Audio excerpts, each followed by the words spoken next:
ಇವತ್ತು ಅವರಿಬ್ಬರು ಸೇರಿಕೊಂಡು ಕುಮಾರಣ್ಣ ಪಾರ್ಟಿಯನ್ನು ಇದಕ್ಕೆ ಕಡಿಮೆ ಇಲ್ಲ.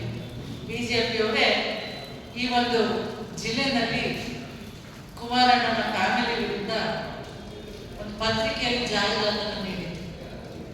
ಎಷ್ಟು ಸೈಟ್ಗಳನ್ನ ಅವ್ರ ಮನೆಯವರಿಗೆ ಮಾಡಿದ್ದಾರೆ. ಇವತ್ತು ಅವರ ಒಂದು ಹಗರಣಗಳ ಪಟ್ಟಿಯನ್ನು ಇಟ್ಕೊಂಡು ನಾನು ಮುಂದೆ ಬಂದಿದ್ದೇನೆ. ಸಾಕ್ಷಿ ಸಮೇತವಾಗಿ ಅವ್ರ ಮೇಲೆ ಇರ್ತಕ್ಕಂಥ ಆರೋಪಗಳನ್ನು ಇವತ್ತು ನಾನು ಮುಂದೆ ಹೇಳಲಿಕ್ಕೆ ಇಚ್ಛಿಸ್ತೇನೆ. ಅದಕ್ಕಿಂತ ಮೊದಲು ಇವತ್ತು ಅವತ್ತು ಕೆಲವು ವಿಚಾರಗಳು ನಮಗೆ ಸಿಕ್ತು ನನ್ನ ಬರೋಷ್ಟರಲ್ಲಿ. ಇದಕ್ಕಾಗಿ ಯಾವಾಗ ಪಾದಯಾತ್ರೆಯನ್ನ ಮಾಡ್ತಾರೆ ಅಂತ ನಾನು ಪ್ರಶ್ನೆಯನ್ನ ಕೇಳ್ತಾ ಇದ್ರು ಕೂಡ ನಿಮ್ಮ ಮುಂದೆ ಹೇಳಲಿಕ್ಕೆ ಇಚ್ಛಿಸ್ತೇನೆ.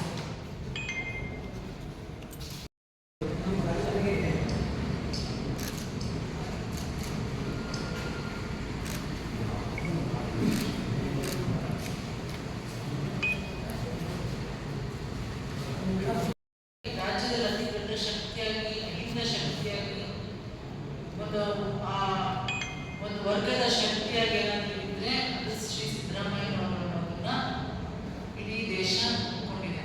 ಇವತ್ತು ನಾವು ನೋಡ್ತಾ ಇದ್ದೀರ ಇಂಥ ಒಂದು ಶಕ್ತಿ ಕಾಂಗ್ರೆಸ್ಗೆ ಒಂದು ಬಹಳ ಒಂದು ಬೆನ್ನೆಲುಬಾಗಿ ನಿಂತಿರೋದು ಇವತ್ತು ಬಿಜೆಪಿ JDS ನಾಯಕರು ನಿದ್ದೆಯನ್ನ ಹಾಳು ಮಾಡಿದೆ. ಇವತ್ತು ನಾನು ಪ್ರಶ್ನೆ ಮಾಡಲಿಕ್ಕೆ ಇಚ್ಛಿಸ್ತೀನಿ, ಹಗರಣಗಳ ದುಬಾರಿಗಳಾದ ತಾವುಗಳು ಯಾವ ನೈತಿಕತೆಯನ್ನು ಇಟ್ಕೊಂಡು ಇವತ್ತು ಮೈಸೂರು ಚಲೋ ಮಾಡ್ಕೊಂಡು ಬರ್ತಾ ಇದ್ದೀರಿ? ನಿಮ್ಗೆ ನೈತಿಕತೆ ಇದ್ದಿದ್ರೆ ನಿಮ್ಗೆ ಏನಾದರೂ ಜನರ ಬಗ್ಗೆ, ನಮ್ಮ ನಾಡಿನ ಜನರ ಬಗ್ಗೆ ಕಾಳಜಿ ಇದ್ದಿದ್ರೆ ಇವತ್ತು ನೆರೆ ಪ್ರವಾಹ ಜಾಸ್ತಿ ಆಗಿದೆ, ರಾಜ್ಯದಲ್ಲಿ ಕಷ್ಟಗಳು ರೈತರಿಗೆ ಇವತ್ತು ಬಂದು ಕೂತಿದೆ, ಮನೆಯನ್ನ ಕಳ್ಕೊಂಡಿದ್ದಾರೆ ಜನ, ಒಟ್ಟಿಗೆ ಸರಿಯಾಗಿ ಸಿಗ್ತಾ ಇಲ್ಲ. ಈ ವಿಚಾರಗಳನ್ನ ಇಟ್ಕೊಂಡು ಏನಾದ್ರು ಪಾದಯಾತ್ರೆ ಮಾಡ್ತಾ ಇದ್ದೀರಾ? ಪ್ರಶ್ನೆ ಸ್ಪಷ್ಟ ಇಲ್ಲ. ರಾಜಕೀಯ ಉದ್ದೇಶಕ್ಕಾಗಿ ಷಡ್ಯಂತ್ರ ಇದು ನಮ್ಮ ನಾಯಕರ ವಿರುದ್ಧ ಮಾಡ್ತಾ ಇರ್ತಕ್ಕಂತಹ ರಾಜ್ಯ ನಾಯಕರನ್ನ ಇಟ್ಕೊಂಡು ಕೇಂದ್ರದ ನಾಯಕರು ಮಾಡ್ತಾ ಇರ್ತಕ್ಕಂತಹ ಬಿಜೆಪಿ ನಾಯಕರು ಮಾಡ್ತಾ ಇರ್ತಕ್ಕಂಥ ಒಂದು ದೊಡ್ಡ ಷಡ್ಯಂತ್ರ ಮುಖ್ಯಮಂತ್ರಿ ಸಿದ್ದರಾಮಯ್ಯನವರ ವಿರುದ್ಧ. ಇದನ್ನು ನಾವು ಖಂಡಿಸ್ತೇವೆ.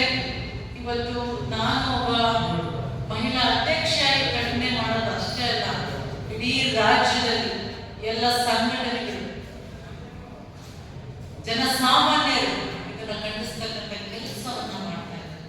10ನೇ ತಾರೀಕಿನಲ್ಲಿ ನಡೀತಕ್ಕಂಥ ಒಂದು ಬಿಜೆಪಿಯವರ ಸಮಾವೇಶ ಮುಂಚೆ ಬಂದಾಗ ಕೆಲವು ಪ್ರಶ್ನೆಗಳಿಗೆ ಉತ್ತರವನ್ನ ನಾನು ಕೂಡ ಮೈಸೂರಿನೊಳಗಾಗಿ ನಿರೀಕ್ಷೆಯನ್ನು ಮಾಡಿದೆ. ಇದೇ ತಾವು ಒಂದು ಆಡನ್ನ ಕೊಟ್ಟಿದ್ವಿ. ಏನಂತ? ಬಿಜೆಪಿಯವರು ಒಂದು ಕುಮಾರಸ್ವಾಮಿ ಅವರ ವಿರುದ್ಧ ಒಂದು ಆಡ್ ಕುಟುಂಬದ ಒಂದು ಪತ್ರಿಕೆ ಜಾಹೀರಾತು, ಅದನ್ನು ಕೂಡ ನಾನು ಕಳಿಸ್ಕೊಡ್ತೇನೆ. ಇವತ್ತು ಎಷ್ಟು